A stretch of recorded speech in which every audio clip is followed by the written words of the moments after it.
Good evening. I'm Gail Searins. And I'm Keith Kate. Thank you for joining us tonight. This happened in a flash. A 12-year-old girl playing around a bonfire with friends is burned over 70% of her body after flames reach a nearby gas can that explodes. New tonight, Heather Tyre is undergoing extensive treatment at a children's hospital in Cincinnati while her friends back home in Lakeland raise money to help pay for her care. News Channel 8's Holly Bounds is joining us live from Lake Gibson Middle School in Lakeland. That's where Heather is a 6th grade student.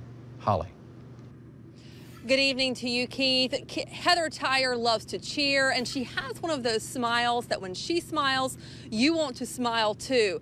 But right now, she is looking at the next 6 months in the hospital recovering from severe burns. In what should be the most carefree days of her life, we're trying to wrap our heads around everything that's going on. Heather Tyre's world turned upside down. The kids had a small fire Sunday, and she got severely burned, 75% of her body. A gas can exploded, and now Heather faces surgeries and skin grafts that could keep her in the hospital for at least half a year. What people don't realize with that is with gas, it's the vapors that actually burn. It's not the liquid part of the gas. So, for example, when people are at bonfires and pouring the gasoline, they don't realize those vapors, they're standing in that vapor cloud. One of the paramedics who treated her that night is Sandra Character.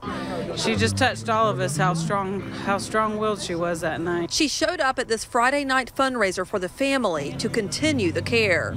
And she was telling us to tell Mommy and Daddy that she loved them, and I mean, she touched us. She touched all of us. So I had to come buy some t-shirts. It's a night where children are sending messages of hope. I love you and stay strong, and I can't wait to visit you. And parents offer a hand when a family needs it most. It's terrible. I mean, there's really nothing that can describe it.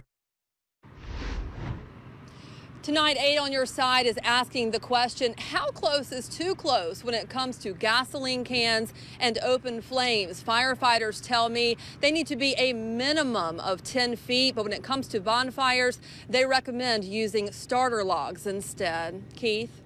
I feel so bad for that family. Holly, thank you. There are 2 more fundraisers for Heather this weekend in Lakeland, and we have put a link to those events along with more information about Heather on WFLA.com.